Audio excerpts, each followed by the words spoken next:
One of my first road trips with Ric Flair, I went out with him. I come down the escalator and Flair goes, "What kind of car did you get, Tadpole?" Because I was green, so he called me Tadpole.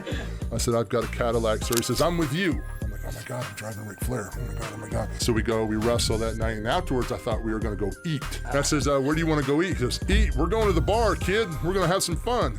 Okay, for me, I have a liver the size of a Buick, so it takes a good amount to get me going. Is there enough? Rick found it. I know that we went to a club where ladies wear scantily clothes and dance on a stage. By the end of it, the club was closed and I was on the stage dancing, and I get to work the next Monday, and it was Eric Bischoff and Kevin Sullivan. They pulled me off, says, "You're not allowed to hang out with Ric Flair anymore." And he says, "But you have to go tell him." And I went, "I have to go tell Ric Flair that I can't hang out with him because you guys told me because he's a bad influence?" And then Rick started laughing. He goes, "What do you mean the kid can't hang out with me?" Big Show was usually a gentle giant, but this Shrek prank almost pushed him over the edge. We had tortured Big Show that whole tour, and somehow somebody got a Shrek card, and a fan went up to Big Show to get it signed, and he was not very happy about it. I'm in the ring with Kurt Angle. Big Show's coming out, and so all of a sudden, "Hey now, you're an all-star." I said, "That's Shrek's theme music." Kurt goes, "He's gonna kill us." Big Show turned red, and he starts sprinting toward the ring. I was there, and I'd heard like this was gonna happen. I could see you in the ring, looking back at Show. He's shadow boxing. All of a sudden, his music starts. Well, hey now, you an all-star. He flips his lid, and like no one is really acknowledging him backstage. He jerks that curtain open. He was in a full sprint. Dead sprint. He hit me so hard, I thought he broke my ankle. RVD was asked for a Paul Heyman story, but somehow it turned into one of the most embarrassing Big Show stories ever. I got closer to Big Show through Paul. One time I was in Big Show's room, and we were in Texas, I think, and Whataburger. Do you guys know what Whataburger is? Okay. Paul was saying, "Oh my God, you should have seen what he ordered at Whataburger." And I guess Big Show had ordered like a lot. Paul's on one bed, I'm sitting in a chair. Big Show is way over the one bed that's against the wall, leaning on the bed like this. And he's just paying attention to the room in conversation. "Wow, you know, you ate that much?" I was like, "I love Whataburger." And I was like, "Okay, whatever." We're talking, and a few minutes later, Big Show starts to get up, and he goes... He just completely no-sold it. And I'm like, "Dude, did you just shit yourself?" And Big Show goes, "A little." Big Show thought Arnold Schwarzenegger forgot who he was, but the truth was even funnier. I have a story for you about Mr. Schwarzenegger. I felt like Arnold and I bonded on Jingle All the Way. A couple years go by, doing something, Arnold's there. I come up, "Hey Arnold." He looks like, "Arnold Schwarzenegger, nice to meet you." It's, "Oh. He doesn't remember." Some time goes by again. Now, meanwhile, I'm getting a little bit more famous and a little bit more recognized. I'm starting to understand that people don't forget me. "Hey, Arnold Schwarzenegger, nice to meet you." So now he comes to like WWE Raw. So I went by to say hi to Arnold. Like, "Dude, you slapped me in the nuts. We bonded." Like, Arnold turns around, looks right at me, goes, "Arnold Schwarzenegger, nice to meet you. This is 4 times you've met me. I get if you don't remember my name, but now you don't remember me?" I'm on the wall in Gold's Gym in Venice. I know he's walked by and seen that picture. So I see Arnold in the gym. He's walking. I just went, "Hey, what's up, Arnold? Arnold Schwarzenegger, nice to meet you." Wow, this son of a... WWE had done something and he's given an award. So I'm there with Mark Henry. So while I'm waiting off to the side to get this award that he's presenting, he starts telling stories. My good friend Paul, we were in Jingle All the Way together and so big and such a tremendous athlete. And I go out there to get there, he looks at me and winks. He ribbed me for 12 years. Big Show found one way to sleep comfortably on a WWE flight, so of course, Vince McMahon had to ruin it. Big Show thought he was being really smart. He brought with him a giant blow-up mattress, which was a great idea. He was just with the wrong group of people to break out and be smug about his big blow-up mattress. Dime started to kind of doze a little bit, and all of a sudden, army crawling, like belly crawling, right? Yeah. Of the plane is Vince. Show is sound asleep. Vince proceeds to put tiny little holes in his mattress. And he gets up and he goes back, we're sleeping, and then you just hear like this, "God damn it, I bought a station effing funny." Oh, Show blew a stack, man. Vince being Vince is like, "What's going on? What the hell's going on? We need to have wrestler's court when we get there to find out who did this to your mattress." Before WWE, Big Show had one of the strangest weapons a bouncer has ever used. You're 7 feet tall, almost 500 pounds. You used to be a bouncer. Was anybody stupid enough to try and pick a fight with you? There was one time I was working the front door in Philadelphia. Guy comes through the door, calling me names, everything else. Then he said like the trigger word. The word lurch came out. And he's getting into a cab. He's 25 feet away. The only thing I had in my hand was a cookie. And I pitched a little baseball when I was in high school. So I winged an 85-mile-an-hour chocolate chip cookie in the back of his head. So I hit him with the cookie, and cookie fragments fly over the hood of the cab. You know, the guy even stumbles into the cab, turns around, gives me the finger gesture where I'm number one. So as he dives into the cab, I dive in after him. I'm mad. I got about that far from his face. Didn't realize that he was urinating on himself and quickly got out of the cab. Traveling as a 7-foot giant sounds glamorous until the hotel bathroom is smaller than your leg. You've wrestled in Japan. Hotel rooms are famously small. What do you do there? Yeah, we stayed one time on my first trips to Japan. We stayed in a business hotel. So this business hotel is very small. I mean, like I had a tough time getting through the door. When I lay down on the bed, my head was against the wall, my feet were against the wall. Well, after 15 hours of flying and trying different foods, sometimes you have to go to the bathroom. Yes. And in a hurry. For me, it was a panic situation, you know? So as I squeezed into this little bathroom, the facility was about this far away from the wall. Well, I have a lot extra when I sit down, so I'm at kind of one of these angles like this. It's not working for me. I love the view I'm getting. I'm very frustrated at the time, and the walls are like partitions like you have in a cubicle. Right. So out of frustration, I slap the wall, and the wall falls into the hallway. Which by then, it's too late to be embarrassed. It's like, oh, thank Lord I have room. I was not funny. Oh, not funny, no.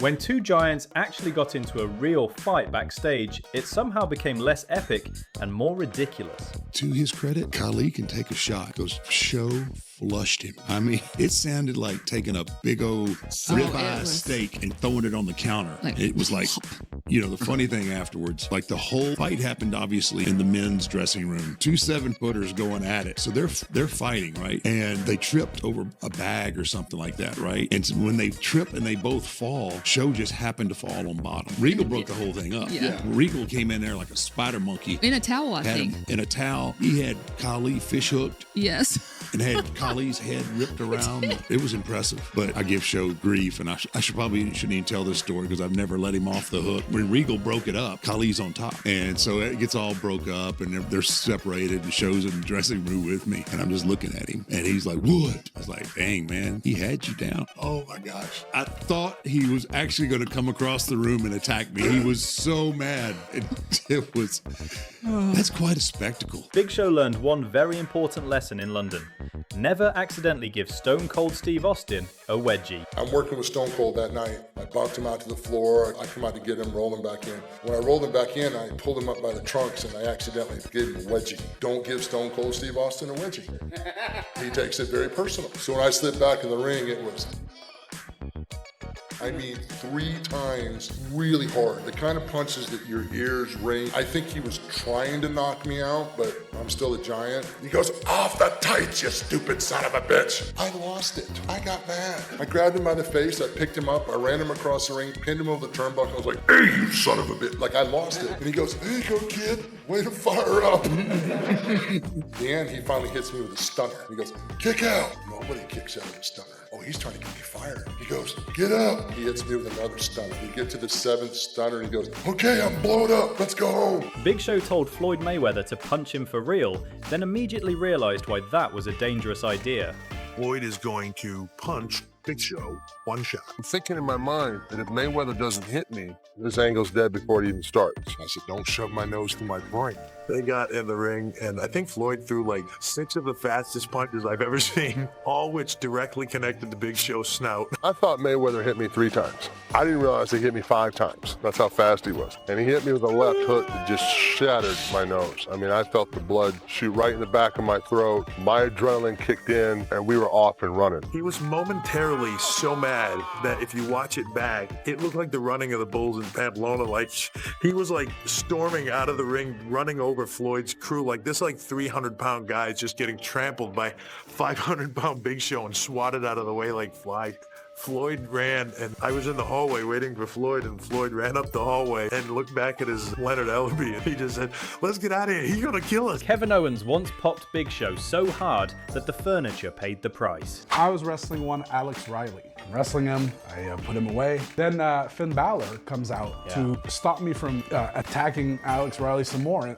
after the match. Riley rolls out of the ring, Finn puts me down, goes up top, is about to hit me with his coup de grace. I roll out, run away. But as I cut the corner, Alex Riley happens to be on the ground selling. So as I pass, I throw a kick at him. Show saw it, thought it was the funniest thing, burst out laughing, broke his chair right then and there. I come back, Hunter comes to tell me that the kick you threw at Riley was so funny, Show broke his chair. Yeah. Since then, still, we keep in touch. So One of the kindest people, just because I made him laugh. Vince didn't believe John Cena could lift Big Show, so Big Show made Cena prove it before WrestleMania. How's he gonna beat you? Instead of pick me up with his finish. He goes, he can't pick you up. I said, oh yeah, he can. And that kid's strong. So we went in the afternoon. But I'm like, John, I'm gonna kill you. He says, no, he says, just, you'll be fine. He would control that bump all the way down. Core strength, leg strength, like everything. He would control the speed of that. Wow. Like when you're up there and you know you're heavy and I'm bracing and I'm doing everything I can to be as light and as stable as I'm not up there like a soggy bag of shit. Like I'm stiff and holding on and locked in. Dude, I could be there all day. Big Show was supposed to destroy Rey Mysterio, but this spot went way beyond what either man expected. Oh, the stuff on the stretcher is crazy. Wow, I hate that spot. That gives me nightmares. That went so bad. It did? Oh, that went terrible. Because it was my idea, because Ray was tied in it, and then I thought I'd rip him in the afternoon. Where I was, I'll just pick him up and scare him. And I was like, oh, this isn't that tough. And I said, oh, what if I swing in the pole? And it was, oh my God, that'll look crazy. But the whole thing was I was going to swing him in the pole, you know what I mean? And I was going to shove him back in the ring. The guys used to put this conditioner crap on their hair, and sometimes it would get on the ropes, and it makes your hands so slimy. So when I swung Ray into that pole, that thing popped right out of my hands, like it squeezed like a hard-boiled egg or something. You know, it just popped right out, and then I saw Ray go, and I went, oh, I just killed Ray. Oh God, they're putting him in the ambulance. Oh my God. So I ran back to the locker room, grabbed my clothes, threw them in the car, and drove to the hospital in my rental car. And I get there and, hey man, that was good, huh? And I'm like, you're okay? Oh yeah, man, I'm fine. Big Show and Brock made fans believe they broke the ring for real, but the truth was almost just as dangerous. People believed that ring break for years. It was just so well done. Executed the sell, the ref bump, Taz's reaction. 500 pounds superplex! Oh my God! And it was right on the money. But, you know, doing it, you know, now that the secret's out, we had different positions to be in. They had to lift that ring on an airbag. So when Brock and I are getting up to that top turnbuckle, that ring is doing this. You can't see it on TV, but you damn sure could feel it climbing up there. I'm not the most nimble guy in small spaces, and we could feel that moving up there. When Mark Henry and Big Show shared a ring, WWE basically had 900 pounds of humanity standing on a trap door. You and Big Show breaking the ring. The easiest way to make a ring fold up, because I've seen rings fold up before. Underneath the rings, they're all on wires that wire them together to a central point in the middle. It's got so much support. So all you gotta do is just not put the wires on. But what if in the middle of the mat, something happened? So all of that stuff is set up. And I've been in the ring where I broke the ropes legitimately. I've run and hit the ropes, broke the steel ring in the corner, fly out, tore my quad. The danger of the ring breaking is a reality. He and I doing it had been done before. But the reason that I think it was memorable because you have two Hall of Fame guys. Yeah. Big Show once gave Kofi Kingston terrible advice about the New Day, and thankfully, Kofi ignored him. Here's the story. I didn't know Big E and I didn't know Xavier Woods when I first came. I'm an old school guy. So until I've been in the ring with you and been up and down the road with you, I don't want to know your name. I don't want to know who you are because I don't know how long you're going to be here. I'm not investing personal time in you until you get what you need to get done to get in the ring. Kofi, I spent a lot of time with. I was a big fan of his athleticism, his work ethic, and who Kofi is as a human being is a fantastic guy. So when I saw this little trio going, you know, I was looking at 3-man band, but I was like, Kofi, you need to cut these guys loose. Because when I was looking at Kofi, I was looking at Kofi as Intercontinental Champion, maybe getting a run for a heavy title. Because I saw Kofi as that kind of competitive athlete. When I told Kofi, I said, you need to dump the two bums. Because all they're going to do is drag it. They were 2 feet away. And Kofi's like, well, you know, we're going to make it work, you know. I said, all right. So then I watched them. And I came back. I said, completely disregard everything that I said. What you three guys have is magic. I'm a huge fan. When Big Show calls someone strong, you know that actually means something. I get asked that question a lot. Who's the strongest guy you ever worked with? My tops are Mark Henry, John Cena, and Kane. Not just because he's sitting here. When I go by strength, it's guys you work with in the ring and their stability. Now, there's a lot of guys that are strong that can throw weight, but they're not functionally strong at holding you or carrying. And I know who's picked me up in the past, who's had me. When you pick me up, it's like, all right, you want to slam me now, or are you just going to walk around and pose me? And I can hear him laughing under his friggin' mask because he knows it's driving me up a wall. This one over here gives me the world's strongest slam on a table. Oh my God! And then Cena, when he picks me up for the AA, I can order a pizza, call out for food. He is so strong and stable. You're like, oh man, this is awesome. We did a deal where I picked Show up, got him on my shoulders, but I get distracted. So I'm holding Show on my shoulder while I'm looking off, and he's just going, what the hell, you just put me down. You ain't much of a giant now, are you, buddy? One of WWE's most recognizable names started with Big Show thinking, please don't let that be my name. There were tons of names kicked around. Vince walks me one day in the hall and he goes, how's the Big Show today? Me? What the F is the Big Show? What is that? You're the Big Show. You're an athlete, huge, you can talk, you're charismatic. You're the Big Show, you're everything. And when he walked off, I went, oh my, that name sucks. But again, it's not really the name, it's what you do with it. The name is not going to make you a star. Fans always joked that Big Show turned heel every week, but he actually has a smart explanation for it. It's become an observation of how many times you turned face or heel, right? You know why? Arn Anderson told me. Dumbest thing you ever did, kid, was learn how to work. I was able to be a good opponent for what we were doing. I knew that, me personally, I don't think I should ever be champ. You don't need a giant to be champ. You need a giant to be an obstacle for the upcoming champ. You need somebody, something, a wall, a mountain, something that has to be overcome so that next talent can be on its way. I was okay with that. I enjoyed that. My character on TV, I mean, God knows if you've watched wrestling, I've had more turns than NASCAR. You know, I used to confuse myself. Am I a good guy or a bad guy? Am I smiling or frowning when I go down the ramp? What am I doing? Am I angry or am I happy? Am I high-fiving or am I ignoring everybody? Big Show's funniest gimmick might not even be from wrestling. It might be Captain Insano. Was it the Waterboy that really put you into the zeitgeist for a lot of people? Is it possible to speak to Captain Insano?